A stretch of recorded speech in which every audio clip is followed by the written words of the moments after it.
Let's roll right into the Solana wormhole hack. I figure that's right up your alley. You like to follow the Solana chain. What's happening there?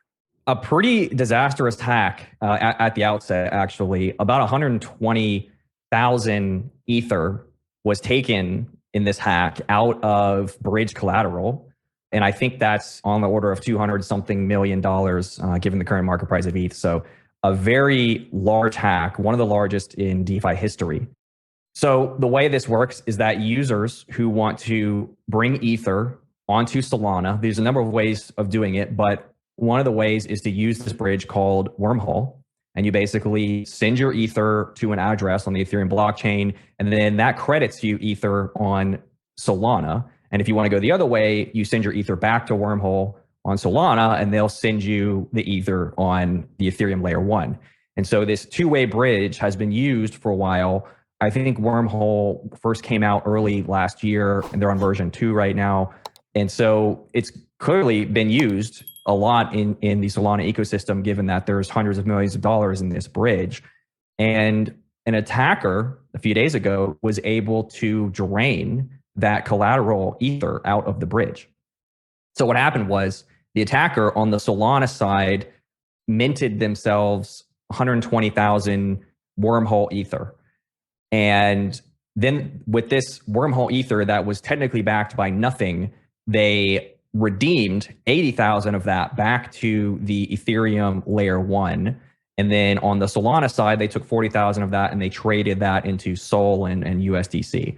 So there was still some Ether left in the bridge collateral, but most of it was taken in this redemption. And for the most part, Wormhole Ether on Solana, for all intents and purposes, was worthless. Fortunately, Jump Trading, the group that actually owns Wormhole, committed their own money to recollateralizing the system. They put Ether back in the collateral.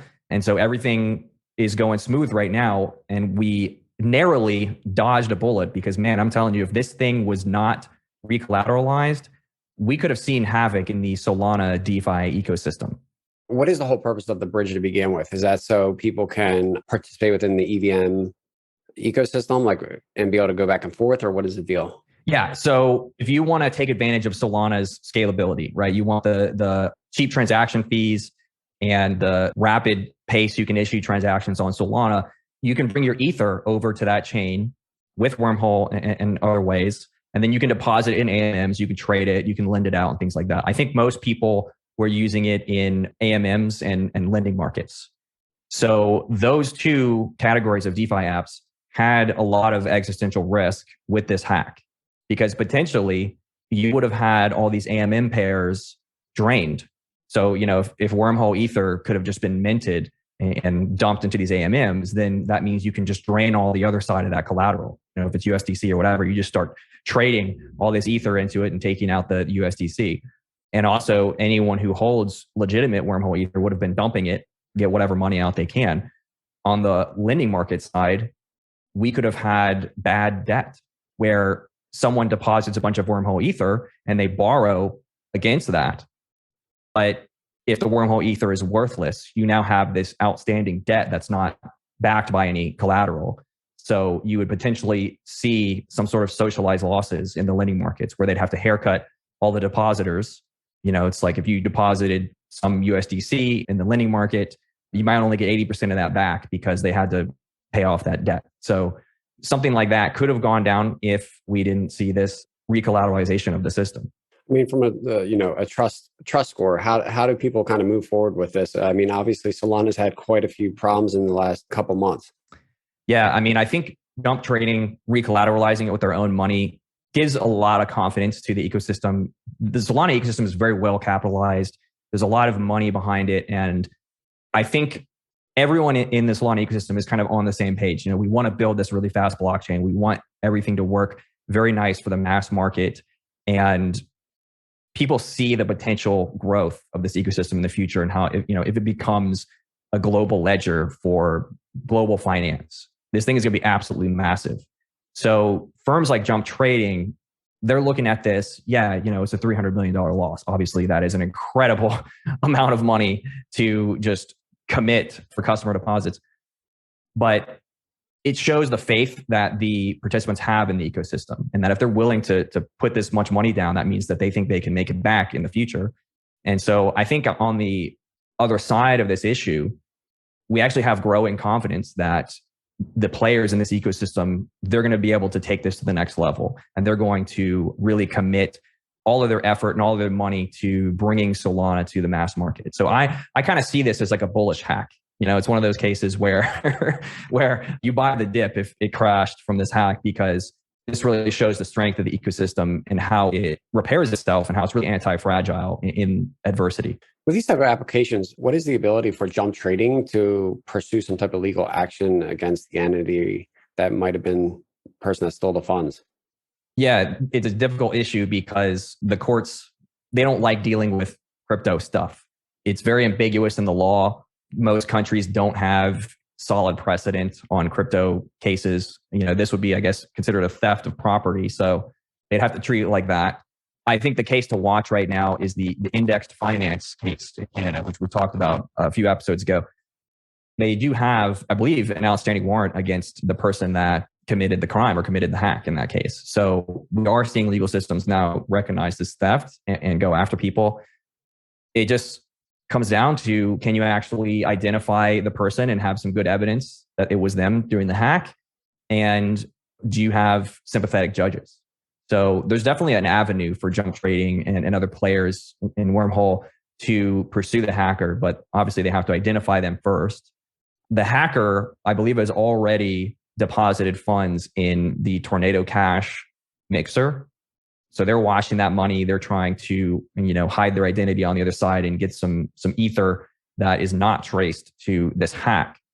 However, exchanges have wisened up to Tornado Cash, and if you participate in Tornado Cash, your address is kind of tainted, and you're going to have exchanges asking you a lot of questions if you try to, cash out a large sum of money. So the hacker might have to go to more sophisticated means to actually get some use out of this money.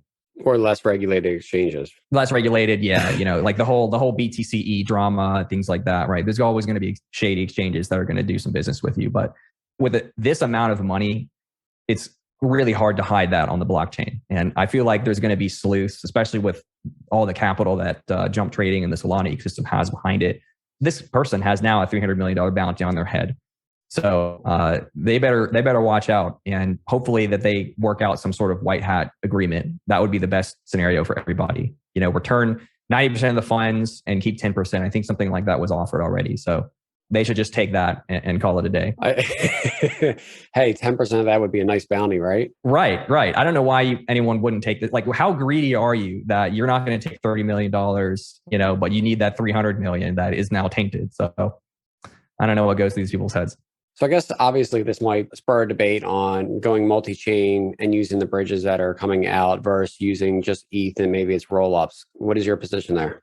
Yeah, so we have people saying now that this is an example of why the Ethereum roadmap is the way to go for the future, because you don't end up with these bridges with all the funds, bridged potentially through multiple hops in different chains and all of the security dependencies that you build up there. There's definitely a solid argument there. Vitalik recently posted on his blog about this exact point before the Wormhole hack even. So it was a bit of a, prophecy, but there is definitely some truth that in the long run, blockchains are going to minimize their security dependencies.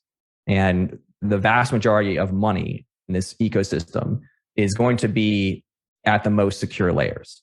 When you're doing billion-dollar transactions, you're going to want to minimize the amount of code that you have to worry about and the amount of trust in that. So this certainly makes the case for Ethereum layer 1 and Ethereum 2.0 being a so-called settlement layer for these high-value transactions. And yeah, you're going to be paying exorbitant transaction fees, but what you're really paying for is this assurance that everything is going to work right. And you're going to be able to take this money from the Ethereum layer 1 settlement layer over to the rollups, and that's going to give you your high speed, low fee DeFi. But what I think is missing out of this argument is the dependency on the rollup operators themselves. There is an infrastructure associated with rollups that in some cases is a bit centralized, You're dealing with so-called relayers, fraud proofers, zero knowledge proof generators. There's a lot of infrastructure there that is probably going to end up running in data centers or running on AWS, right? You need these beefy computers to process all this stuff. And so that's an element of centralization I think people are not paying as much credence to when they point out these multi-chain flaws.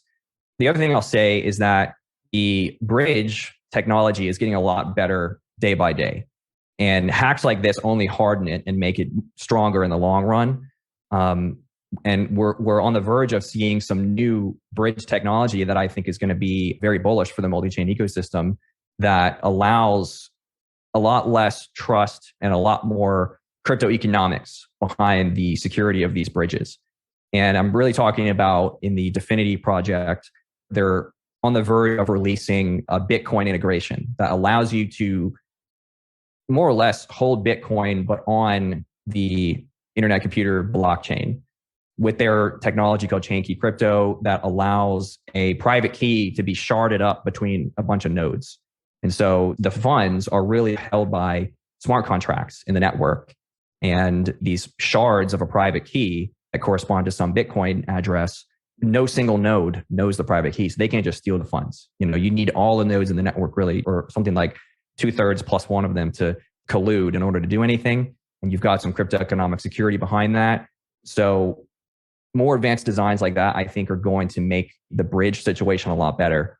And so I would say it's too early to tell where the majority of the funds end up. Is it in some sort of roll-up ecosystem, or is it just sort of scattered all over these different chains with different properties? I don't think anyone really knows right now. Yeah, I agree. Everyone would like to make a case, but I think it's still early. I think there's going to definitely be different niches for different areas of security and everything across multiple chains. Yeah, you might as well bet on both, if you have to bet. So that's what I'm doing, certainly.